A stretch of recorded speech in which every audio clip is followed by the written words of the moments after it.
big calls on all the big races. Welcome along to What a Shout, brought to you by the Racing Post and Betfred. It's a busy show because, of course, it's a slightly different Saturday. We've got to focus on one of Market Rasen's big days of the year, the Summer Plate, and also its Super Sprint Day at Newbury too. We've got Richard Kingscote and Jonjo O'Neill Jr. who will be joining us both live on the programme talking about their chances on Saturday. So that's what's coming up. We've got 5 races we'll focus on. Remember, this is a like, subscribe, share and comment show. We want to hear from you and we want your views. So the panel, as always, it's tip-top as ever. I'll start with Paul because every week I say, right, have you got your act together? Are the winners going to flow? And the answer's, I think so, but the answer no. Last week was the worst weekend I've ever had. I think I'm a jinx on you, actually. Absolutely dreadful. Really fancy one for the Bunbury Cup. Stone last, about 10 lengths behind everything else, and it was a horrific weekend. I'm just, the thing about betting is one thing, but when you put your name to something and it tips, but the pressure builds up, and my head was burning by the end of it. Every horse that I tipped just ran unaccountably badly. I didn't get a sniff. So, but you have to pick yourself up and get on with it. And I actually thought to myself, it's Summer Plate Day. I get to look at some jump racing instead. And after the flat season I've had, I was actually quite keen to have a look. But I did manage to put up a 15-2 winner for Price-Wise Extra on Thursday night. So let's hope I'm coming back. Good stuff. Bruce, we were actually just saying the policy with Keels is pile in a couple of times, either the next time they run or 2 times later, and your quid's in. You're kind of there, but you're seeing into the future. Yeah, I don't know why. I've got I must have a TARDIS. Ross Briley says must have a TARDIS, but I've also got an incredibly bad memory, and that's the problem. So I go forward in time, work out what's going to win, and then get the wrong race. And Bruce, how are you? Very well, thank you. Yes, sorry you're saddled with a top pro and an absolute guesser this week, but you never know, one of Keels' guesses might come off, I suppose. Hey, did you watch the Wimbledon final last Sunday? I did. A little bit. I'm not mad on tennis, I've got to be honest. I love, watch and bet on pretty much every sport, but tennis is the one thing, it goes on too long. But I do hear it was good. If you like tennis, it was terrific. It was good, wasn't it, Keels? It was brilliant, Who did you want to win? Alcaraz. He got me out of trouble for the weekend, I have to say. I did fancy him, and I thought, oh no, what a horror show he started, like all my horses on Saturday. Didn't You know what I mean? Yeah, exactly. So I wasn't on a great price then, but I'd also backed. Also gone over the game, so I found myself in the weird position of wanting him to win but lose the 4th set because two of the early sets were really short. So I managed to get out of it. It was good, but no, it was a fantastic watch. I love watching tennis. All the big majors always have done. Good. And on the racing front, any sort of solid views at the moment? I've got one little bugbear at the moment, and that is these 6 race cards. Now, the BHA announced last autumn that they were going to, in July and August this year, they were going to ease pressure on the horse population and the fixture list, and to try and keep racing competitive. They were going to impose a rule that the standard for a card during that time, unless the total value of a meeting was over a certain amount, would be 6 races. Now, I understand that there are only so many horses to go round, and I understand the need for competitive racing. It's what everybody wants. But I just think, from a racegoer perspective, I was at Ascot last Friday and we had a lovely day, but it was only 6 races, and I was with some friends who aren't mad racing fans, but they enjoyed the day out, and they were like, is that it? Is that the last race? I just think from a racegoer perspective, I think 6 races is really not enough, and I think we're shortchanging people in the very 2 months when they've got a chance to go racing and they've got a bit of time off. So I'm not mad on this policy. I don't like 6 race cards. I would have fewer meetings with more races. But and I also think from a jockey's perspective as well, now they're only allowed to ride at one meeting, it actually limits their opportunities as well. So I kind of understand why they're doing it, but I don't think it's the right thing, and I don't like 6 race cards fundamentally. Got that off my chest. Well, I was just about to say, I feel like you've got that off your chest, and the rest is going to go swimmingly well. Matt, good to have you with us. How are you?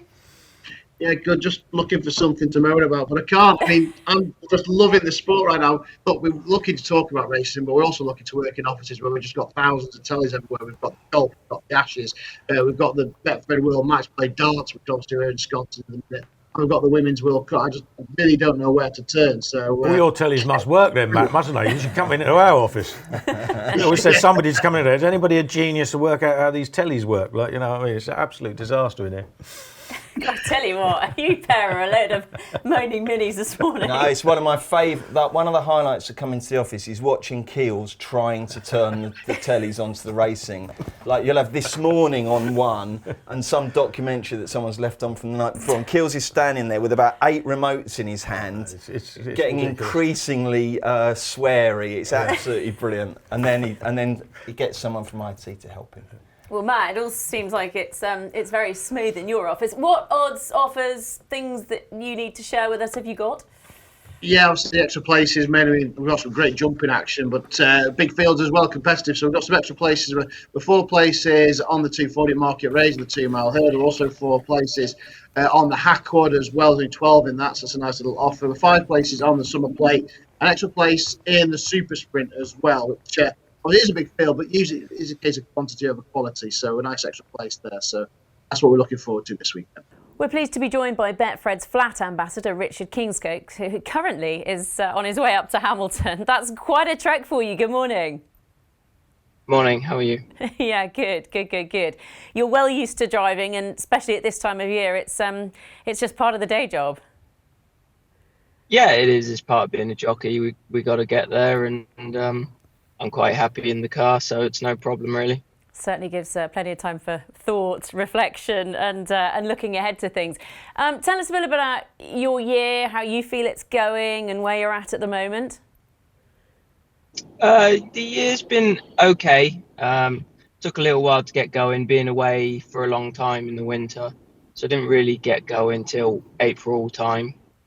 And the winners have been okay. I need a good one really to go in. A couple of places in Group 1's been a bit frustrating, I guess, but not, nothing's really gone dreadfully wrong. I just haven't had the rub of the green on a couple of occasions, and it would have been nice to get a couple of those good ones in front. It's amazing, isn't it, though, how you can say that and then the tide can turn and all of a sudden they all come at once, but can be frustrating along the way. Who do you ride out for? Obviously, Sir Michael Stout you've a good partnership with, but outside of that, where do you spend your time? So at the moment, I haven't been riding out a great deal. Tried to get over to Beckhampton at Mr. Charlton's a couple of times early in the year.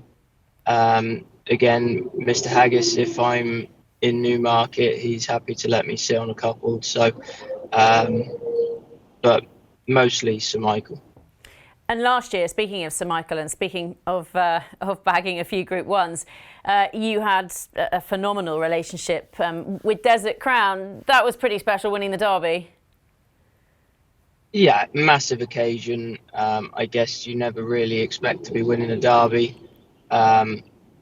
And being only his 3rd start, it was a whirlwind really from the Dante to the Derby, and it was spectacular really, and I think I'll be forever grateful to Desert Crown and Sir Michael. And also Bay Bridge winning on Champions Day, another great ride to have got. Yeah, it really capped the year, I think. He's a really likeable horse, tough horse. He's one of the ones that didn't quite have the rub of the green this year. But, he's still got a top-class win in him, and hopefully can get on him later in the year. Hamilton today, but on Saturday you're heading, of course, to Newbury, and you've a full book of ride, but having looked at them, a lot of them, they're horses that you don't know, that are first time out, so I'm not going to sort of drill you about those, but we'll speak about the ones you do know. In the 225 you ride the Grand Vizier, who ran a brilliant race. Speaking of being just touched off, this was one of them at Royal Ascot. Yeah, he ran twice Royal Ascot week. He ran a great race in the second time. He's a very good stay on his day.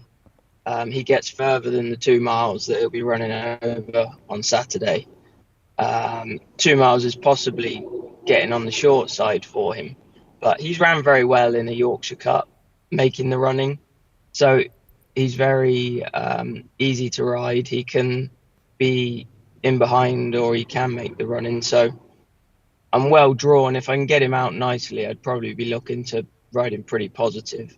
But on his day, he's a solid horse, and he's given me some very good days. He's already Royal Ascot winner for me, but unfortunately this year we got touched off. What about Diligent Harry in the Hackwood for Clive Clocks at 3 o'clock? Yeah, so he's a pretty smart horse. He was second in this race a couple of years ago. I've not ridden him, but he's just seemed to have struggled in Pattern Company, for the last year. But Mr. Cox's horses seem to have turned a corner the last month. They've been running very well, and he's been training an awful lot of winners, and hopefully he'll run a solid race. And just looking ahead, a big ride that you're particularly looking forward to, a horse that you're particularly looking forward to? So it'd be nice to get Passenger back, I think. And there's a filly, Infinite Cosmos. She missed Royal Ascot. So hopefully we can get those two back. And also Baybridge, hopefully later in the year, get a bit of rain on the ground, and fingers crossed we can get some nice rides going. Well, I'll let you get on your merry way, your 5.5, 6 hour journey to Hamilton. Thank you very much for stopping and joining us, and good luck. No worries, thank you.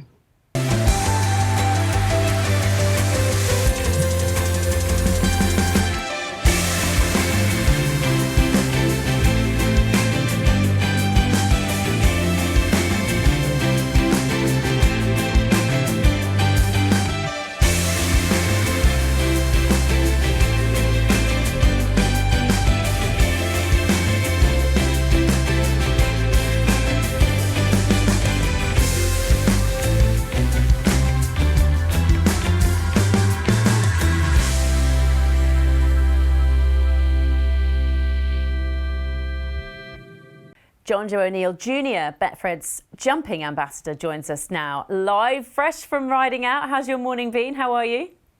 Yeah, very well, thank you, Emma. And yourself? Yeah, good. So you get a little bit of a break. What do you tend to do with yourself in the summer when there's no racing on? Yeah, it's difficult because there's always a bit of racing on. But it's a little bit stop-start.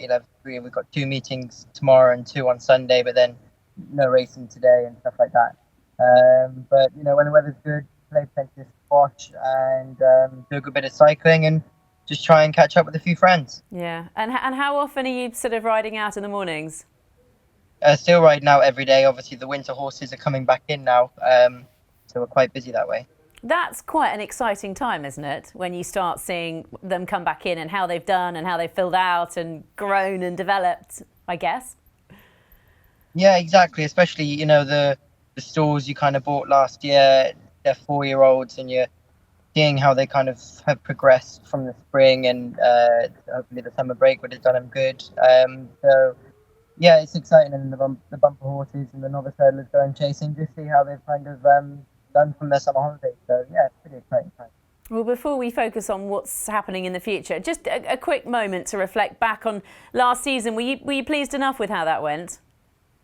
Yeah, I was. We're a bit of a stop-start season with the ground not being that soft, and I think everyone kind of was in the same boat there. But I had 62 winners, which was equal of my best. I'd like to have beaten it, but hopefully we can do that this year.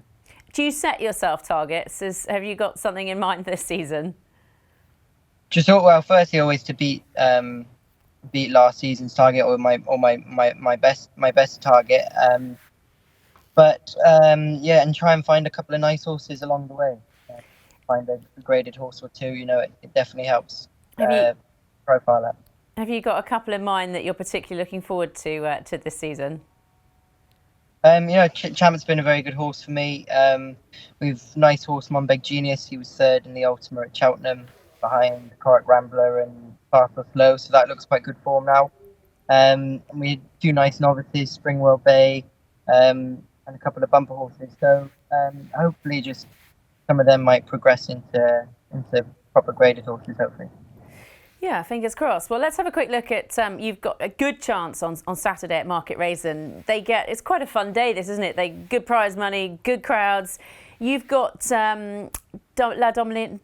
Dominiale, I should say, in the summer plate. That took me a while to pronounce it. Yeah, she had a really good season last year, especially in the summertime. She really took to chasing.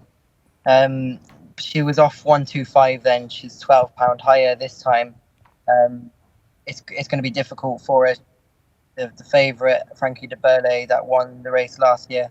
We were getting a stone off him last year, and we're only getting, I think, £2 or £3 this year. So she's going to find it difficult. The race probably looks stronger than last year as well.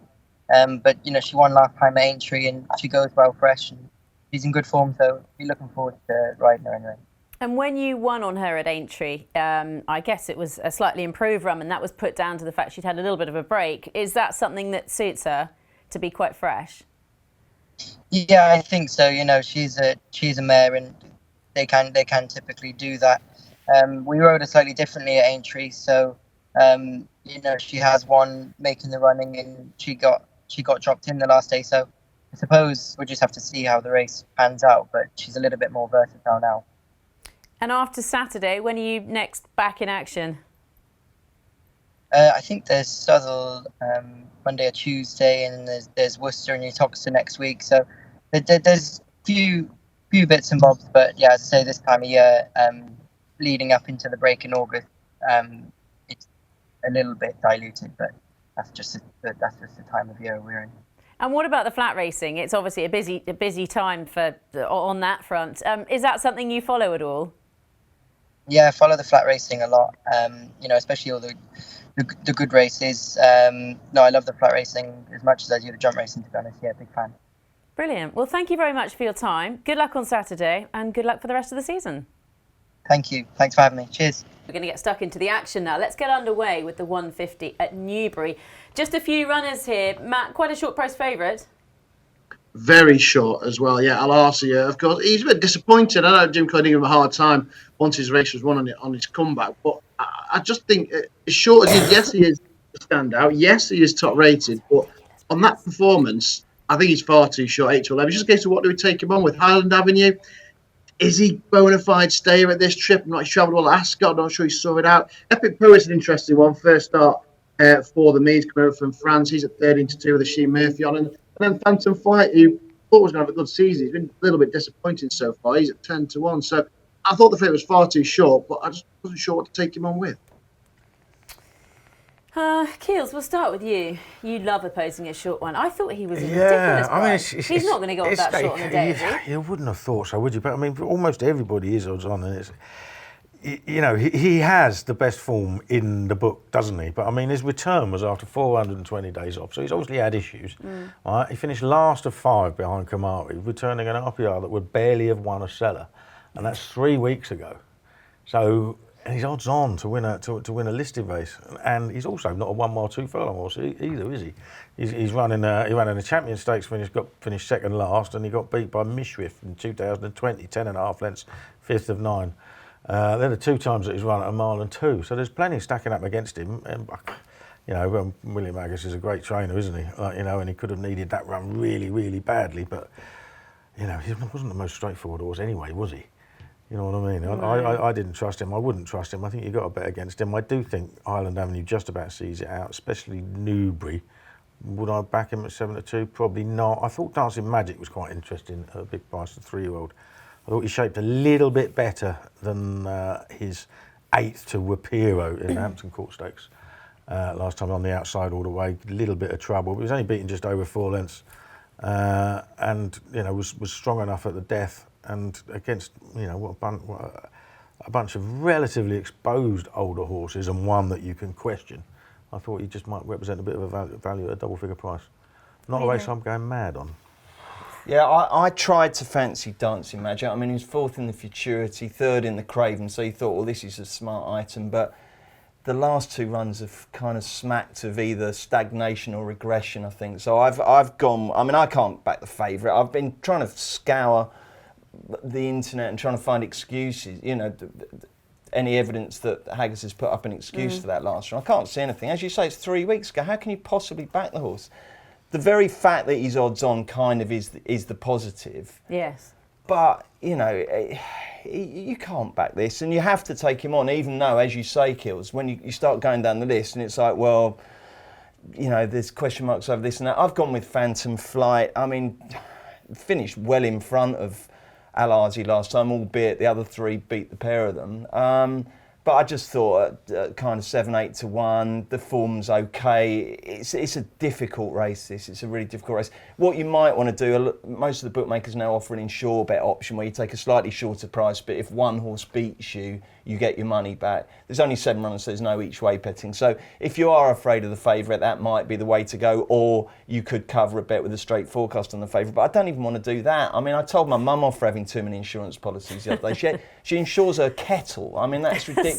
Stop it. So I'm not going to have the insurance. I'm just going to have a small bet on Phantom Flight, and if the favourite, you know, comes back to his best form or beats me, so be it.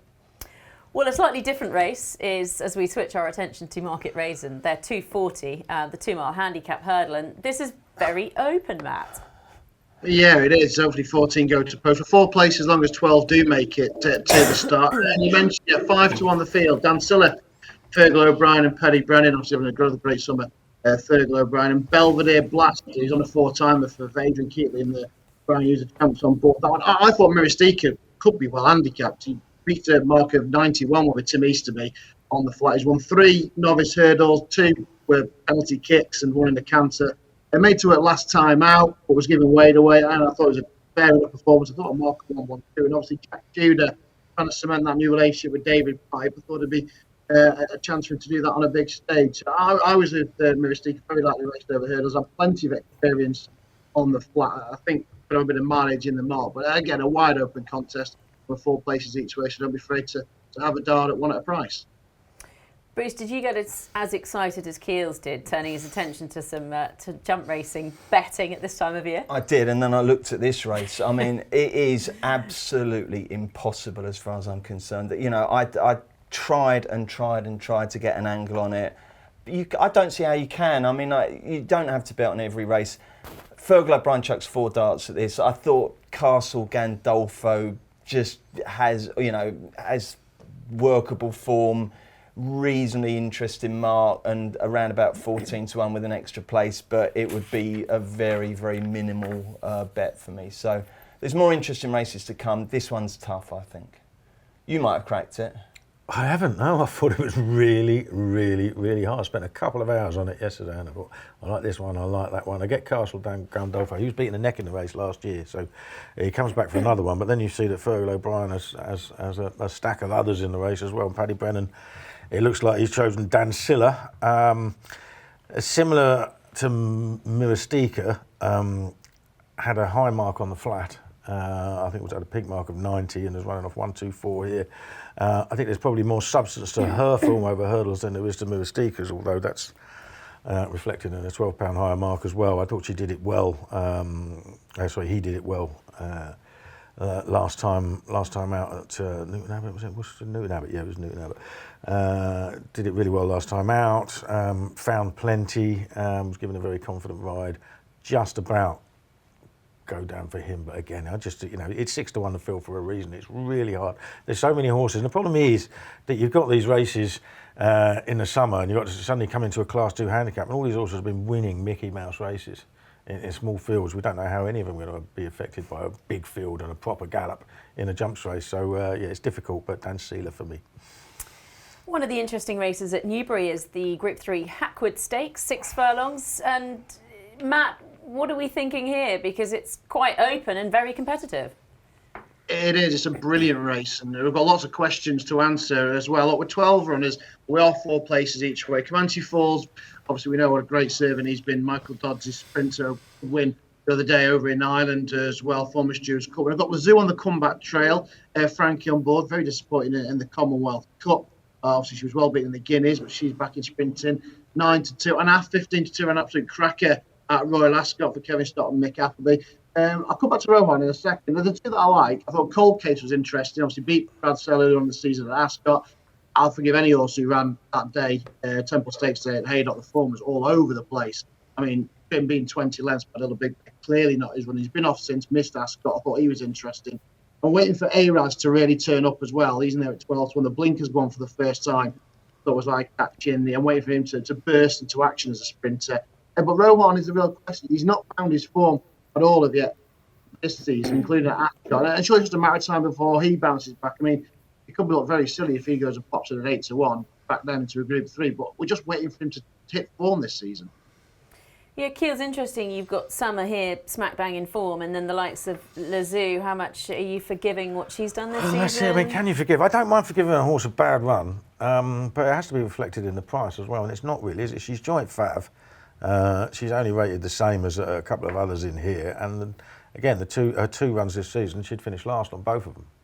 Like, you know, she's run to RPRs of 87. She's going to need to run to 114, 115 to win this. So no, I don't think you can back. It wouldn't surprise me if she bounces back, but she does need to prove she's trained on. She hasn't done so yet. No. Rohan hasn't done anything this year. He's been a bit disappointing, hasn't he? I know that David Evans said he was. He was late coming to hand, like, you know what I mean. But he's been a little bit disappointed, and I just think at the head of the market, Comanche Falls is just very, very solid, isn't he?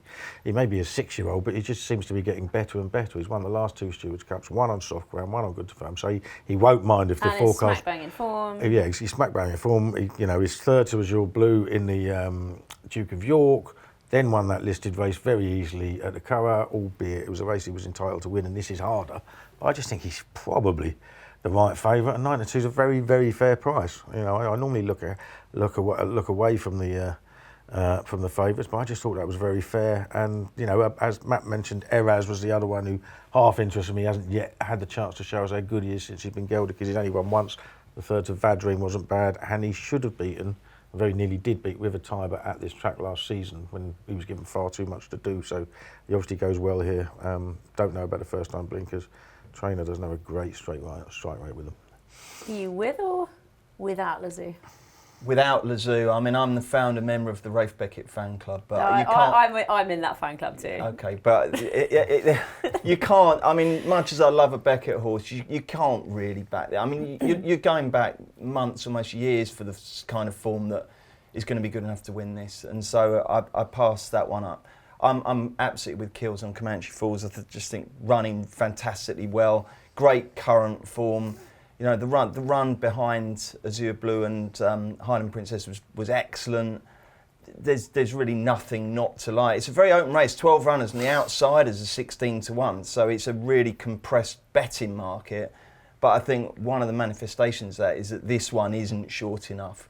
And if your idea of a little safety net is to back with the extra place, which Betfred are offering, 4 places, I think he's going to struggle to be out of the 4. But I'll just have a win only. I think he's a really, really nice price. I like him a lot. Another tough race to look forward to at Market Rasen is their 3:15, the Summer Plate Handicap Chase, and once again it's pretty open, Matt. Yeah, it certainly is, isn't it? 5 places on this one, and obviously got to start with Frankie de Belay. He's on the hat trick. He's won it off 137. He's won it off 139. He's back here off 144. Peter and Sean Bowen, who's obviously leading the Jockey Championship after a brilliant summer. So he's 11-2. He had a neck to spare of a Lord Dominal last year, but obviously she's much worse off of the weights as well this time. So she's at 13-2 on the back of that Aintree success a couple of months ago. 16 runners. 8 of them last time out winners. We've got a 4-timer seeking Cortland, and then we've got both Born Famous and Chief Black Rainbow on 5-timers as well. The Domino, obviously, I think she has improved since last year. She hasn't got a neck 5, even though she's £11 worse off. But I think I'm going to swear when I say this, Keels. Killer Clown. He's got his conditions, right-handed, 2.5 miles, decent ground. He is so well handicapped. Surely he's got to be worth a small interest just in case. Killer Clown? Killer Clown. Well, he's a bit of an old cliff horse of mine. I did consider, and I did. Hang on, how many runs ago did you tip it? let me just think. Are we on to something? It's possible 2 or 3, but I have tipped him quite a few times, and he hasn't been winning afterwards either. So, but it's his second run after his wind up, and that last run at Utoxeter was the first time in ages that he'd actually seen his race out. One of the reasons I didn't go for him was because there's an absolute stack of rain forecast, but it looks, you know, judging by the radar, that it's going to get there fairly late. So your rain forecast. Now, let me tell you, I you know. told me there was going to be none at Ascot last Saturday, and there was a lot. And it hammered down, yeah. Not enough at Newmarket that we then wanted. I know. Well, this is it. I I'm think you need a new one. Yeah, I look at 5 or 6, I promise you. Like, you know what I mean? But anyway, the rain's not going to get there. I was until later sort of on. proudly, confidently telling everyone exactly what was going to happen with Yeah, the I weather know. forecast, and you completely made an idiot. Well, I of me. mean, you know, I was only going by the weather forecast, and we know how bad they are. They make me look good as a tipster at the moment, like, you know. So there's going to be lots of rain at Market there's going to be lots of rain at some point, but it looks like it's going to be a bit later on. So he's definitely got a chance. But when I looked at it, I just came back to Frankie de Burle. I mean, this race has been the Peter Bowen benefit over the last however many years. He's won it 8 times. He won it 3 times in a row earlier this century with 3 different horses. Now trying to win it 3 times in a row with the same horse, Frankie de Burle. Like Matt said, he's won it off 137, 139. He's only a pound higher. And he only won it by a neck last year, but the pair were 5.5 lengths clear of the rest. And Lad Dominionale, who was second, is now £11 worse off. Worse off, yeah. Like, you know, so he's got a right chance. And then that run, I mean, he ran in the Grand National. He's had 1 run since. That run over course and distance last time was such a massive eye catcher, such a primer for this. I mean, it was a 9-runner race. He was still sitting last, approaching the second last. And he did what he normally does. He really picked up and flew through the field and finished third. He was beaten a fair way, but it's an absolute primer for this. And in a big field and a strong run race, he's just going to be there or thereabouts. And a lot of these other horses that have got all them ones next to them, they've been winning in Mickey Mouse small field races. Who knows what they're going to get? A lot of them are going to are just not going to be up to it. I mean, Cortland's had 5 runners in each of his races, and just it's just not for me. Did you find this easier than the handicap hurdle? I don't think there's a race that isn't easier than that, but that's not to say this is easy. And, you know, we do have, as Kealy says, the variable of the rain. I mean, the forecast has put me away chronically last week. I was supposed to go to Birmingham for the T20 Blast Finals day, and the forecast was so bad, I swerved it, and they'd lost about half an hour, apart from that they got a full day's play. So Did you get this from Kealy? Yeah, you didn't get it from me. No. They're all...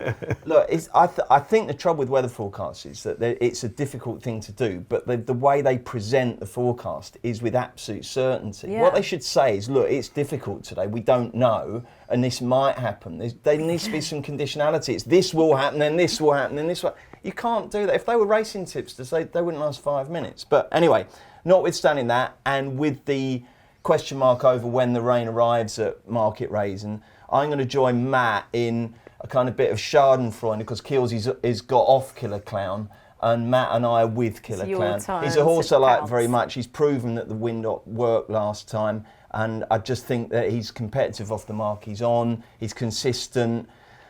As Kealy says, all the improvers or the horses that look progressive are doing it, dawdling around, you know, the gaff tracks against 3 other horses. And this is a big boys race, this. They're going to be going hard at it. You've got to jump precisely. I just think Killer Clown has got the credentials, potentially not to win, but I think it's a cracking each way bet with 5 places. Good stuff. Well, the feature race of the day at Newbury is the 3:35. It's the Super Sprint. And Matt, we've quite a short price favourite here, haven't we?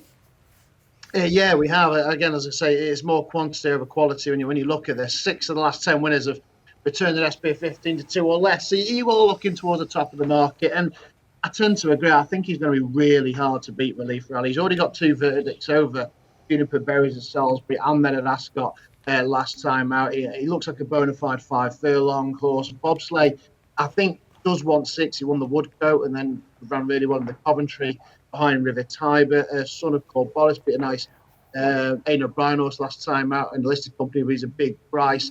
So yeah, I think the favourite is the one to beat. I thought interesting, Richard Hannon, they've won this race 31 times. He's won 11 of them between him and his dad. So you've got to look at his ones. And I thought it was interesting, LaGuardia dropped from 7 in the Cheshire. He's right back to 5 furlongs here. And Kevin Stott on board from a race. And she may be one of the interested, one of the outsiders in 4 places. But I think the favourite's going to be quite tough to beat. Oh, yes, but at 5 to 4, you've got to find something to beat it, surely? No, you don't. No, you absolutely don't. I mean, talking about quantity over quality, this is a quality horse in the context of this race. That was a terrific run in the Queen Mary. I mean, Haggis has got one of the smelliest favourites I've ever seen earlier in the Cardinal Arce, but I think this is as solid as it gets. Really good stat on this as well. Last 9 runnings, lowest winning draw 13. So, you know, I mean, the rain may scupper that, and these things aren't... Is there rain coming at Newbury? Yeah, there will be a bit. Yeah, I don't know what Kealy's Scandinavian forecast says, but I've got. I can trust this favourite. I think I do think that the bobsleigh ran a cracker in the commentary, and you could actually probably have a forecast there if you wanted to. But I'm going to keep this simple. I think odds against this thing. I know there's loads of runners, and I know there'll be one or two that are going to take big steps forward. But I'm more than happy to trust the favourite here. I almost agree with everything Bruce says. I mean, she is easily the most likely winner. She's got the best form. She was really, really, really strong at the end at Ascot, wasn't she? Almost got there in the Queen Mary. Only thing is, I've had my fingers burnt backing horses from Royal Ascot that have run in this race before, and we've had horses rated as low in the 70s win this against horses that have run really well at Royal Ascot. I fell for Maria Bramwell last year. She finished midfield after finishing third in the Queen Mary. So I'm not going to back her. I think she'd probably win. I'm certainly not going to get involved at that sort of price. I actually did put up one at a big price in the weekend. It's still a big price now. Rosario of Roger Tilge, thought was quite impressive at Foss Lass when winning. I mean, it is only a Foss Lass novice, but the RPR she put up wasn't far off what the best of these put up on their first runs. And we know that horses can come out and improve dramatically for one run. I mean, that Jasori won the July Stakes. Got beaten a novice at Salisbury and then suddenly won that at 20-1 next time by 2 lengths. So it can happen. That was the one I went for as an each way stab anti-post. It's not a race I'm going to get involved in. Relief Rally should win. Well, before we get stuck into our weekend bets, go check out racingpost.com/free bets to see how you may be able to get £200 worth of free bets.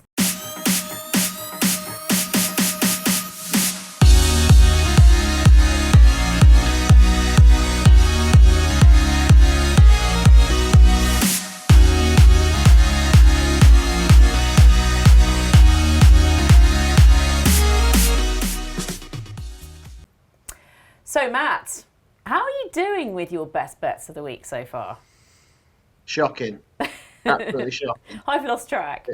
Yeah, pressure's on. Pressure's on. Just to give us a run for my money, really, and get a little bit excited. But it's a decent price. It's in the 225 at Newbury, the staying handicap. I know Keels is unfortunate with Nathaniel Green in the Northumberland plate, but I think Nova Legend will like a real decent stayer going place. He's really impressive in over course and distance, a couple of starts back.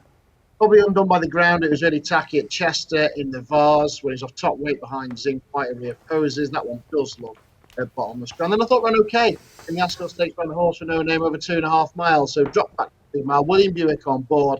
I think there's still plenty of mileage in the market 94. And I think Nova Legend gives a real good run for money in the 225 at Newbury. Bruce, where are you going for your best bet of the day on Saturday? I'm going to the Curragh, 235, the Scurry Handicap, a horse who was a really, really promising 2-year-old 3 years ago. Finished second. What? Finished second to Chindit in the Champagne Stakes. Ran really well in the Dewhurst. He's lost his way since. You know who this is, don't you? I know exactly who it is. Yeah.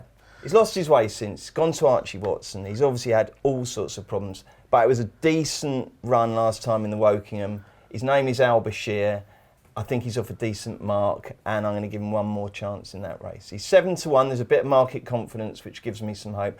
I just think this could be the day that all that work and all that perseverance and all that loving care they've put into bringing him back is going to pay off. Keels, what was that sort of Heckle. Expression for? And I feel like you didn't breathe no. throughout the whole of that spiel I mean, look, of there's a races. million races, isn't there? And, we've got one that's not on the telly in Ireland with 20 runners, and that was my best bet as well. Was it? Stop! That horse? Yeah. No way. Yeah. Thank God you came to me first, then. I'd have been devastated. I thought you were heckling it. No, not at all. Not at all. Thank God. Not You're at all. endorsing it. I don't mind that. I've been backing that them all over the place. You're both on the same horse. You could have gone... That's ridiculous. We didn't confer, did we? No, not at all. We haven't even discussed that race. I mean, I nearly said to you outside, I've led on a horse tomorrow that's not even on ITV. But you know what I mean? And that was the one. Yeah, I think he's got a right chance. Down to about 97, 112 as a 2-year-old. And in races like the Dewhurst and the Champagne Stakes, he only got beat ahead in the Champagne Stakes. So yeah, I think he's got a right chance. What kind of price? But we need to. He was 7 or 8-1. I got a bit of 8. We want to give people you're putting mine up, aren't you? So we're going to. Well, I am, but mine's not very interesting. No, we need to give people a lucky 15. So let's go for the real solid one for me then. Comanche Falls. Okay. At Newbury in the 2:20, 3 o'clock. 3 o'clock. I've gone for Highland Avenue because I'm keen to try and get LRC beaten at the prices.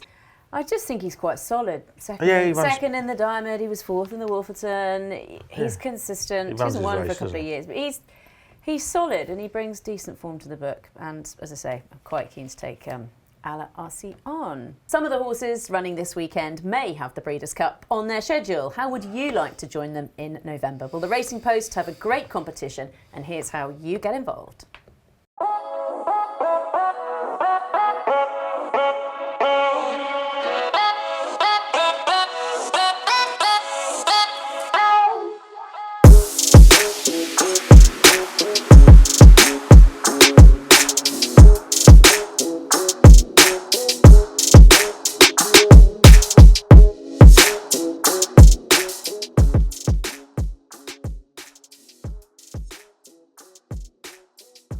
So, Matt, what have you got lined up for the weekend?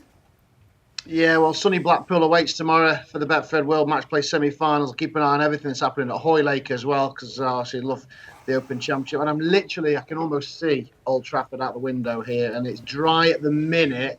But I'm not sure how much play we're going to get over the weekend, but hopefully we can. And England can level the series. But obviously we're all on weather watch regarding that. So, yeah, sport-filled weekend. Cannot wait. Well, Bruce, I'm figuring that you're not going to be going anywhere with a 6-race card. So, absolutely correct. What have you got lined up? I'm going to be on my sofa watching golf, cricket, racing, cycling, and anything else that's on that isn't affected by the weather. It's a fantastic weekend of sport, and I can't wait for it. But, Have you got 4 TVs? Are you no, I can't watch more than one screen simultaneously. I've given that up. I just flick like mad. So I've got a few AAAs in reserve for when that packs up. Well, I mean, for me, it's a classic find a boozer with loads That's of tellies. every Saturday for you. Yeah, you're right. Yeah, you're right. But I that's don't what I'll be even doing. need to ask you. It's I like, will be that's what I'm Find the doing. boozer. You've got. You know where you're You going. know where you're Exactly going. where I'm You've going, told me it's got many screens. Yeah, it's got loads of screens. Ganny's got in, your same partners Ganny's in in crime. morning, same partners in crime, same table every other Saturday. Not every Saturday, but every other Saturday. What's your over/under total pints of the black stuff? I couldn't, This is a man. Come on. That now has a lean figure. Bacardi Well, I'm only going Bacardi and Coke I'm you're only doing going to be now. there until racing's finished, so probably not more than 12. Stop it! Are you being serious? Oh yeah, I'd be a buyer at 12. Yeah. 12 pints. Yeah, he does that. Yeah, he didn't even need to go to the toilet after 12 pints. Responsible drinking. Yeah. Jesus Christ! Whoa! Good effort, Kills. Well, no wonder the weight falls off you when you cut that in half. Well, exactly, yeah. Well, I have quite a quiet weekend. I'm going show jumping with my youngest on Sunday, but other than that, we'll be watching plenty of racing. It's Hicksted soon, isn't it? Well, there Isn't are it? different Hicksted meetings. Oh, are there? She's jumping at Hicksted next Wednesday, but there are multiple Hicksted meetings. That was quite good knowledge. It's only because I was arranging with someone whose wife works in British show jumping, and so he was Right. mentioning that it's the big week next week. Do they still have that weird Yes, sort of bank where you have to go up, go along, and then go down, and then there's a jump at the end? Yes, they still do have that? still have that. Yeah, she's not going to be doing that. looks But impossible. that's quite a specialist, the Derby. Right, okay. Yeah, it's good watching. Good knowledge. It's good. I secret. remember it back in the day with like David Broom and Harvey Smith Yeah. and all that. But I haven't seen it It's a for a long shame. It time. used to get quite a lot of coverage, and it doesn't really anymore. Why didn't they ever introduce betting into it?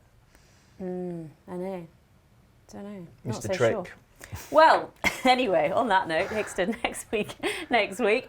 Thank you very much, team. Have a good Good. weekend, Yep, and you we'll too. see you again soon.